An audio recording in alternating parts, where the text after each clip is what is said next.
Okay, Assalamualaikum and a very good morning everyone.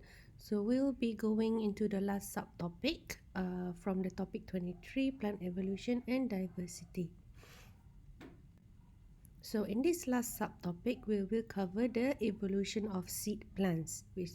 So we'll learn on their full adaptation to land. So they have those plants that have seed. The seed protects the embryo from desiccation or from drying out and provide it with a store of nutrients to support the early growth of the sporophyte. So this is the history of plants again, and so on this last part we will cover this part here. Okay, this part here, which is the seed part. So before this, we've learned on the bryophytes, we've learned on the lycophytes, and we've learned on the pteridophytes. All are seedless. Okay, so now we will go on into the seed plants.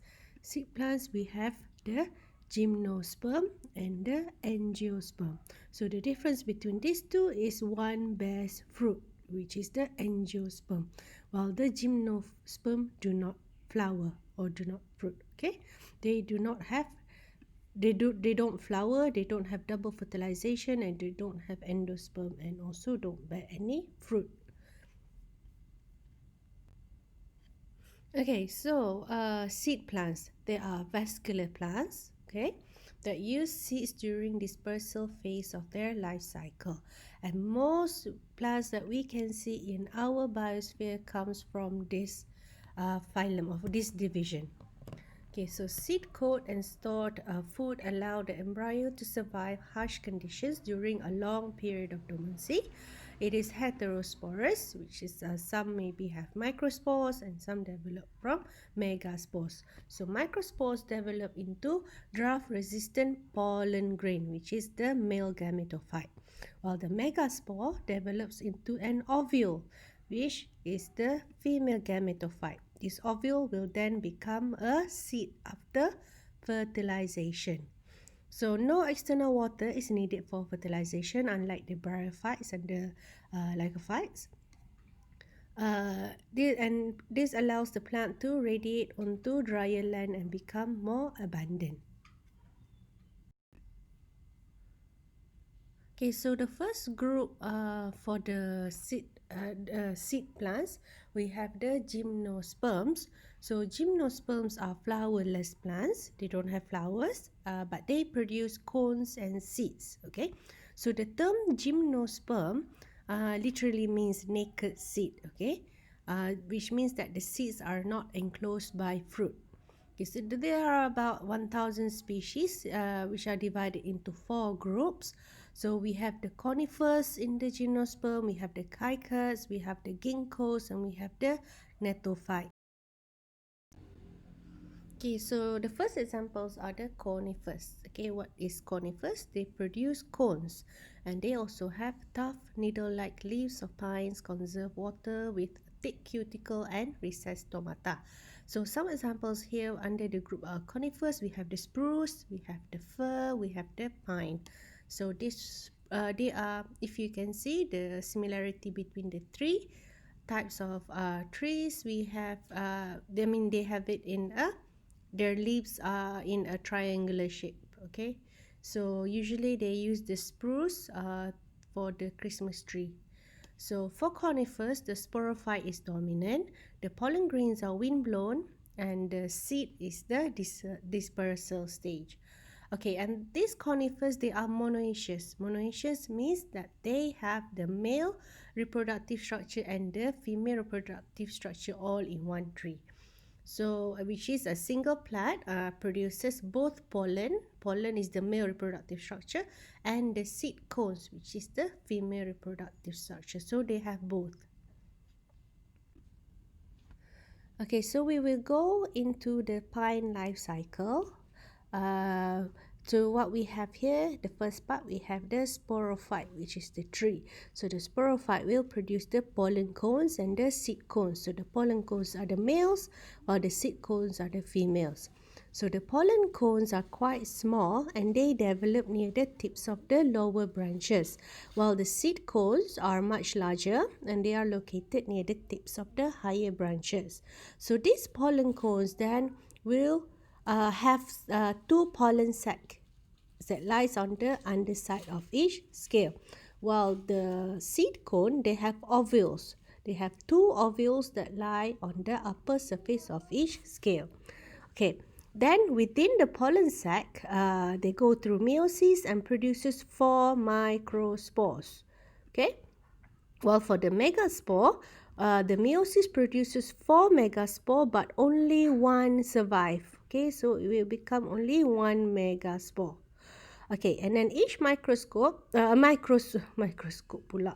Each microspore becomes a pollen grain, okay, which has two wings. So if you see here, they have two wings and is carried by the wind to the seed cone during pollination. And then we have the mature female gametophyte, which is only one of the megaspore undergoes mitosis and develops into a mature female gametophyte, having either 2 to 6 archegonia. So each archegonia contains a single large egg lying near the ovule opening. Okay, and then there is the fertilization. Okay, so the zygote, once a pollen grain reaches a seed cone, it becomes a mature male gametophyte. So a pollen tube then digests its way slowly towards the female gametophyte and discharge two non-flagellated sperm. So they don't need a moist or a watery environment for fertilization to happen. So and then of the sperm, so one of them fertilizes an egg in an archegonium and a zygote results. Okay, and then is the last stage, which is the sporophyte. So after fertilization, the ovule matures and becomes the seed composed of embryo, reserve food and a seed coat. So finally, in the fall of the second season, the seed cone by now woody and hard open to release its wing seed. Okay, when a seed germinates, the sporophyte embryo develops into a new pine tree and the cycle is now completed. So here is some of the economical and the medicinal value of pine. They are mainly used in construction of all sorts. They can be used to make furniture, okay? And they can be used in parks, garden and Christmas as decorations. And also they have a medicinal value because they are rich in vitamin A and C. So they are used to treat wounds mostly. So, and then they use the pine oil as well from the twigs and the needles of the pine and used to scent a number of household and also personal care products. So that is the use of pine. Pine is under the group of conifers. So next we will go on into the second one. Second example from the gymnosperm, we have the cycads. Another pronunciation is the cycads. Okay, they include 10 genera, which have about 320 species. They are large, finely divided leaves that grow in clusters at the top of the stem. If you notice, we have cycads also in UPM near the Dewan Besar area. They planted quite a lot of these cycad trees. Okay.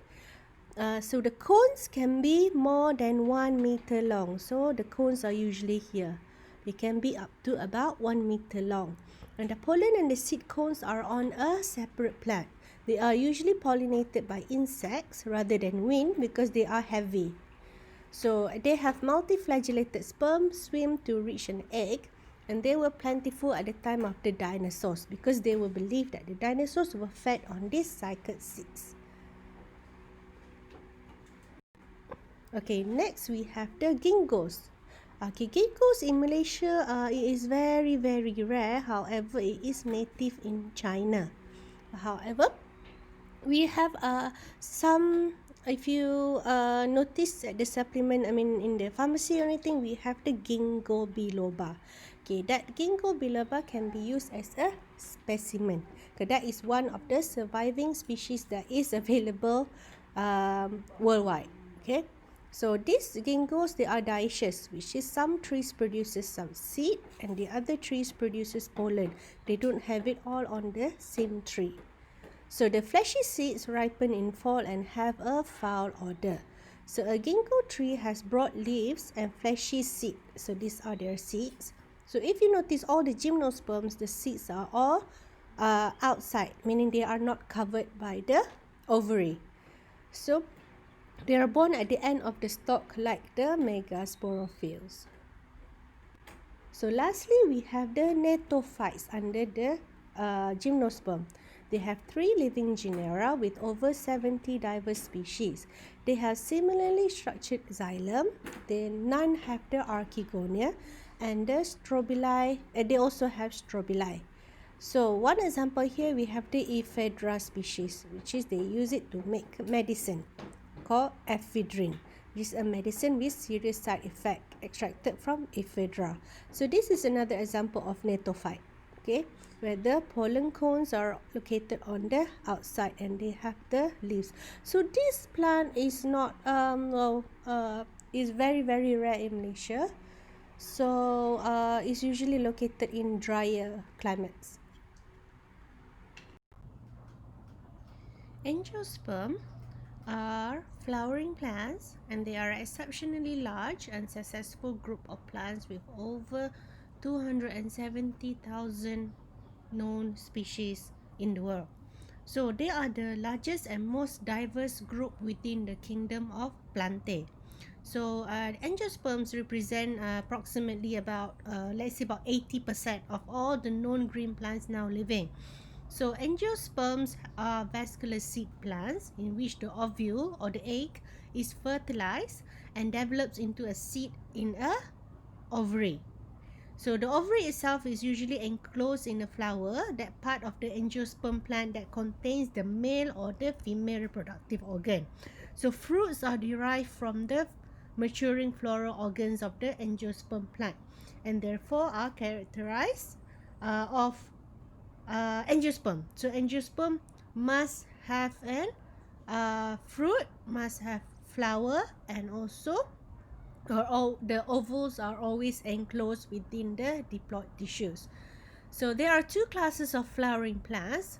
There are the monocots and also the eudicots, or also known as dicots. So monocots have 1 cotyledon in the seed, and the eudicots have 2 cotyledons in the seed. So in the photo here, monocot also have 3 whorls of petals, and the eudicot have either 4 or 5 petals.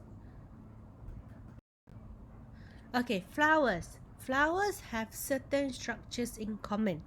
We have the sepals, okay, we have the petals, we have the stamen, and we have the carpel. So a complete flower must have all these 4 parts. If one of it is missing, it's considered as incomplete. Okay, so we have the first one are the sepals, which is down here, the green part. Okay, that is called the sepals. It protects the flower bud before it opens. And then we have the petals. Petals are used to attract pollinators. That's why you can see most of the petals are brightly colored. Okay, and then next we have the stamens. The stamen consists of a filament and also anther. Okay, the filament is the stalk. So both of these are called stamens. Okay, so the last one we have a carpel. Okay, it has the stigma, this part here, which is the sticky receptor, and they have the style, which is it elevates the stigma. The whole of this is called style, and we have the ovary.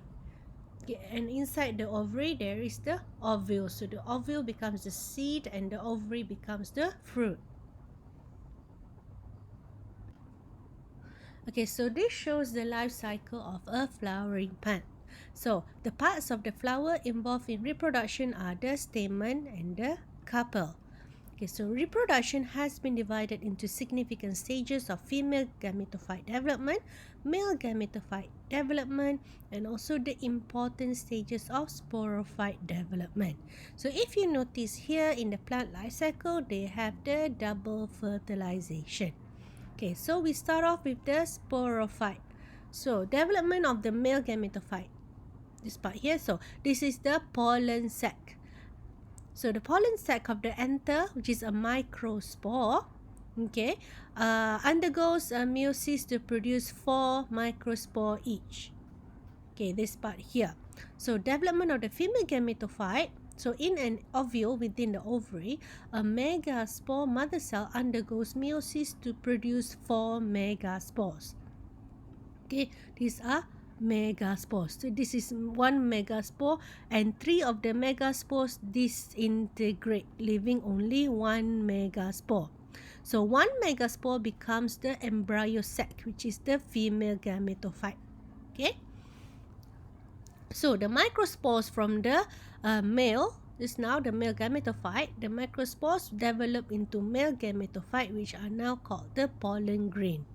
Okay, so and then it is the development of the sporophyte. So pollination occurs and a pollen grain germinates and produces the pollen tube. So if you see the yellow part here, that is the pollen tube.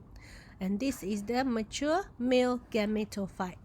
Okay, so during double fertilization, one sperm from the male gametophyte will fertilize the egg and another sperm will then join with pollen nuclei to produce the diploid endosperm. Okay, so this is called double fertilization. The ovule develops into a seed containing the embryonic sporophyte and endosperm. So the seed then develops into mature seed and it goes through mitosis again to become the sporophyte. So this is the plant life cycle. So this is just for your knowledge only for these syllables. For the flowering plant life cycle, we will go into detail in ASB 0205, which is next semester. Okay, so that is all for our plant topic, which is plant evolution and diversity. So we will go into detail on each of the lineage, each of the division during your SCL presentation. Okay, so that is all for now. Thank you very much for watching. Bye-bye. Assalamualaikum.